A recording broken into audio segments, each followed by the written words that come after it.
السلام علیکم ویورز، اگر آپ زندگی میں بہت سی مشکلات کا شکار ہیں تو یہ موٹیویشنل کورس آپ کے لیے ہے۔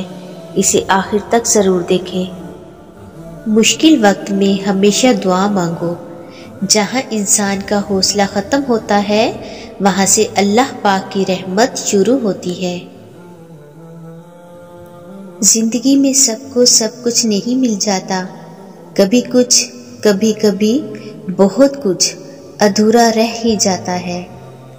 شاید یہ ادھورا پن ہی ہمیں اپنے رب سے جوڑتا ہے۔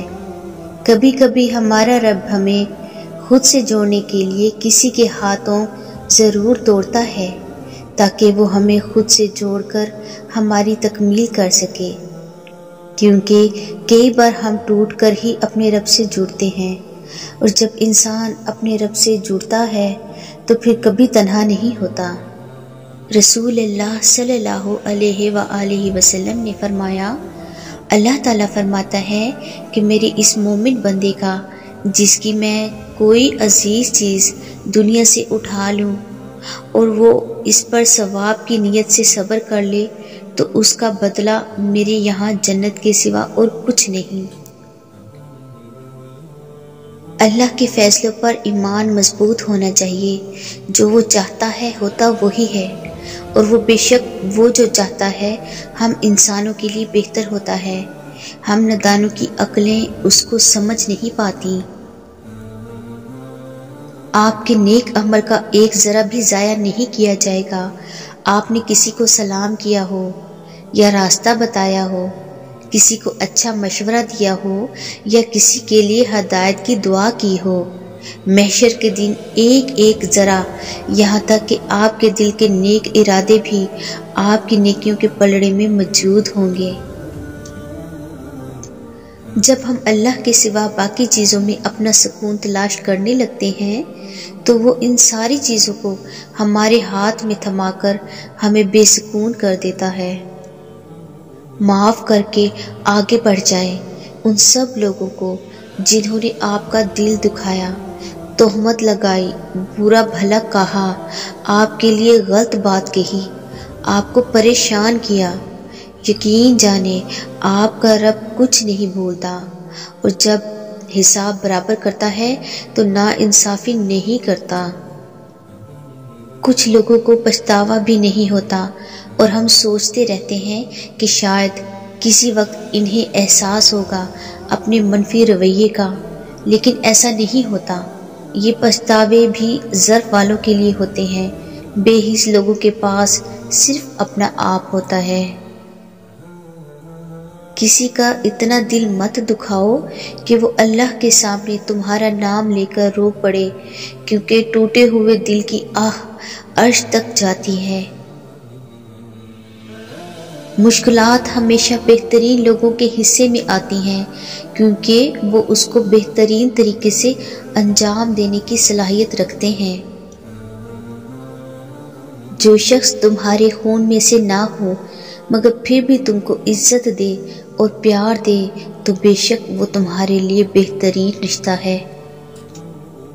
حضرت علی رضی اللہ تعالی عنہ نے فرمایا، غلط بات پر غصہ آ جانا شرافت کی نشانی ہے، لیکن اسی غصے کو پی جانا مومن کی نشانی ہے۔ اور وہ اللہ سب کی سنتا ہے، لیکن اسے خاص طور پر سنتا ہے جو صرف اسے پکارتا ہے۔ وہ سب کے پاس ہے، لیکن اس کے پاس خاص طور پر ہے جو اس کی تلاش میں ہے۔ وہ سب کو دے رہا ہے، لیکن اسے خاص دے رہا ہے جو پورے یقین سے مانگ رہا ہے۔ پھر جب آپ سب کچھ کر کے تھک جائیں گے تب آپ صرف اللہ پر یقین کریں گے، اور یہی یقین آپ کی ہر مشکل کو آسان کر دے گا۔ لذت دیدار سے بہتر کوئی لذت نہیں ہے، اور اللہ تعالیٰ کا دیدار نور بصارت سے نہیں، نور بصیرت سے حاصل ہوتا ہے۔ اور اپنی زندگی ایسے جیو کہ اللہ تعالیٰ کو پسند آ جاؤ۔ دنیا والوں کی سوچ تو روز بدلتی رہتی ہے۔ ہر بار برداشت کرنا اور مسکرا کر آگے بڑھ جانا ممکن نہیں ہوتا۔ کئی بار ہم بکھر بھی جاتے ہیں، پلٹ کر جواب دینا پڑ جاتا ہے۔ حضور اکرم صلی اللہ علیہ وآلہ وسلم نے ارشاد فرمایا، اللہ تعالیٰ جس کے ساتھ بھلائی چاہتا ہے اسے دین کی سمجھ عطا کر دیتا ہے۔ تمہارا رب جس چیز کو تمہارے قریب کر دے اس میں حکمت تلاش کرو، اور جس چیز کو تم سے دور کر دے اس پر صبر کرو۔ حضرت علی رضی اللہ تعالی عنہ نے فرمایا، خدا کے نزدیک کسی انسان کی عزت جتنی زیادہ ہوتی جاتی ہے اس کا امتحان بھی اس قدر سخت ہوتا چلا جاتا ہے۔ ایک حدیث شریف میں ہے، جو شخص رات بھر بیمار رہا اور صبر کر کے اللہ تعالیٰ کی رضا کا طالب ہوا تو وہ شخص گناہوں سے ایسے پاک ہو جائے گا جیسے کہ اپنی پیدائش کے وقت تھا۔ دنیا اس سے زیادہ روشن نہیں ہو سکتی جتنی روشنی آپ کے اپنے اندر ہے، اور اپنے اندر روشنی اتنی ہی ہوتی ہے جتنا آپ کا اپنے خالق سے تعلق ہوتا ہے۔ اور جب وہ اللہ کسی چیز سے تمہیں محروم کرتا ہے تو اس سے دگنی ایسی ہزاروں نعمتوں سے نواز دیتا ہے جس کے تم قابل بھی نہیں ہوتے۔ تو پھر بس راضی ہو جاؤ، کیونکہ معجزے صبر مانگتے ہیں اور تقدیریں شکر کرنے والوں کی بدلتی ہیں۔ صبر سے گزار کر اللہ تمہارے یقین کا امتحان لیتا ہے، وہ تمہیں سزا نہیں دیتا، وہ تو بس اپنے قریب لانے کے لیے آزماتا ہے۔ تم بس قبولیت کا یقین رکھو، کیسے ملے گا یہ سوچنا تمہارا کام نہیں ہے۔ اللہ تعالی ہم سب کا حامی و ناصر ہو، آمین۔